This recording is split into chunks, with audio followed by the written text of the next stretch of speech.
और जयपुर से जानकारी बता दें कि बोर्ड की भर्तियों में ओएमआर शीट बदलने का मामला सामने आया। सच बेधड़क ने पूरे मामले को लेकर बोर्ड अध्यक्ष से बातचीत की।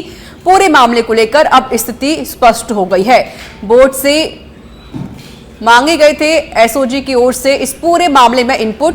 सच बेधड़क ने सबसे पहले निकाली थी एसओजी में दर्ज एफआईआर। उसके बाद लखनऊ के गोमती नगर थाने में एफआईआर दर्ज की भी जो सच में धड़क के हाथ लगी है कॉपी। लखनऊ के दर्ज एफआईआर में है ओएमआर बदलने की पूरी पुष्टि।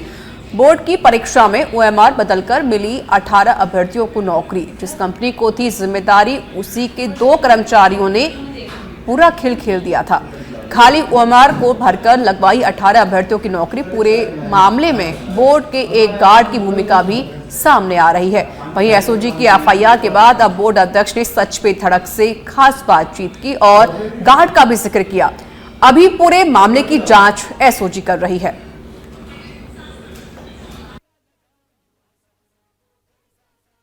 राजस्थान में पेपर लीक और डमी के मामलों के बाद अब ओएमआर शीट बदलने का मामला हाल ही में संज्ञान में आया है। सर, ये जो पूरा मामला अभी संज्ञान में आया है, क्या कुछ पूरा मामला है? तो देखिए, मुझे पूरा मामला बहुत ज़्यादा अच्छे से पता नहीं है, लेकिन जितना मैंने मीडिया में सुना और थोड़ा बहुत जो मुझे पहले से पता था वो ये है कि ऐसी शिकायत कोई थी कि काफ़ी पहले 2018 की भर्ती, शायद 2021 में ऐसा कुछ हुआ था कि एक प्राइवेट एजेंसी जो यहाँ पे स्कैनिंग करती थी उसके कर्मचारियों ने किसी गार्ड से मिलजुल कर, कर्मचारी चयन बोर्ड के किसी गार्ड से मिलकर उसने शायद स्कैनिंग के मार्क्स बढ़वा दिए या स्कैनिंग को चेंज कर दी। एग्जैक्ट डिटेल्स मुझे मालूम नहीं है। उसमें शायद एफआईआर भी हुई थी उस समय भी, लेकिन उसकी डिटेल्स मुझे मालूम नहीं है। और उसके बाद फिर अभी एसओजी ने उनको पकड़ा है। तो आपको मैं बताना चाहता हूँ कि वो जो एजेंसी थी वो तो शायद मेरे आने से पहले ही शायद चेंज हो गई थी, वो एजेंसी नहीं थी। और उस एफआईआर का क्या हुआ, गार्ड का क्या हुआ, मुझे डिटेल्स पता नहीं है, लेकिन मुझे उम्मीद है कि एसओजी इस पूरी कार्रवाई की तफ्तीश करेगी और जो भी इसमें दोषी पाए जाएंगे उनके खिलाफ कार्रवाई होगी। और ये बताना भी चाहूँगा कि आपके चैनल के माध्यम से कि अभ्यर्थी इस बात को ना सोचें कि जो स्थिति उस समय थी जब ये हादसा हुआ या जो ये मामला प्रकरण हुआ वो स्थिति अभी भी ऐसा नहीं है। उसके बाद ही मेरे आने से पहले ही काफ़ी हद तक स्थिति सुधर चुकी थी। परीक्षाएं बहुत साफ़ तरीके से की जा रही थी और स्कैनिंग भी अच्छे से की जा रही थी।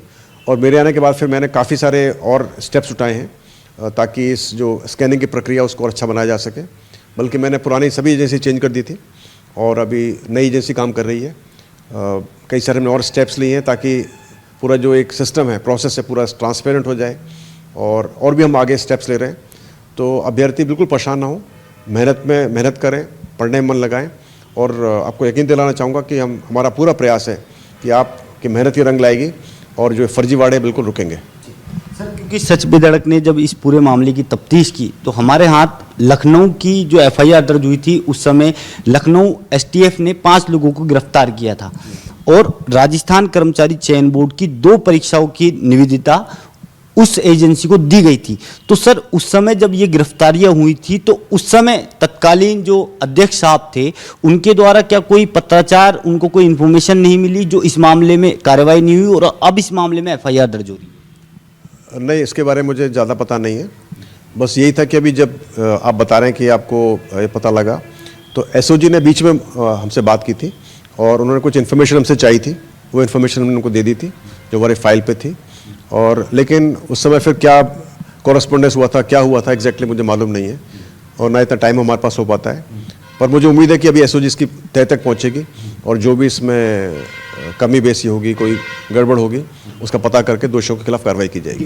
तो सर, इस पूरे मामले को लेकर, क्योंकि अब आप अध्यक्ष हैं, क्योंकि आपने ऐतिहासिक रूप से बोर्ड के इतिहास में अब तक सबसे ज़्यादा एफआईआर 40 एफआईआर आपने दर्ज करवाई है, तो क्या माने कि जो ओएमआर शीट बदली का ये खेल है, आप इस बारे में जानकारी देंगे, सहयोग करेंगे और इस पूरे मामले जो खेल है इससे पर्दा उठेगा? इसमें शक क्या है? यदि कोई भी गड़बड़ होगी तो 100% हम खुद ही प्रयास कर रहे हैं। हमको जरा सी कोई सूचना मिलती है, कोई गोपनीय सूचना मिलती है, कुछ भी सूचना मिलती है, हम खुद ही उसमें घुस जाते हैं, पूरा प्रयास करते हैं उसको तह तक जाने का। तो यदि कोई हमको पुराना कोई प्रकरण है और यदि इसको एसओजी जांच कर रही है तो बिना शक 100% हमारा सहयोग रहेगा। पूरी जो एक उनको इन्फॉर्मेशन जो चाहिए कि दी जाएगी।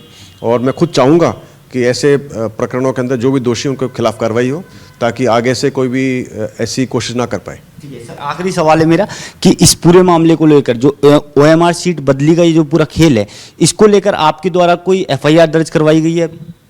नहीं, अभी हमने कोई FIR दर्ज नहीं करवाई है इसके बारे में, तो क्योंकि कि करवाएंगे कोई FIR? नहीं, अभी क्यों करवाएंगे, हमारे पास कोई इन्फॉर्मेशन ही नहीं है, डिटेल्स ही नहीं है। जो पुरानी जो की डिटेल्स थी उसी के आधार पर शायद एसओजी ने कार्रवाई की है।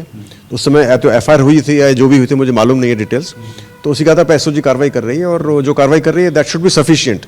मुझे लगता नहीं कि आवश्यकता पड़ेगी, पर यदि आवश्यकता होगी तो हम करेंगे, क्यों नहीं करेंगे। ठीक है, तो ये थे हमारे साथ राजस्थान कर्मचारी चयन बोर्ड के अध्यक्ष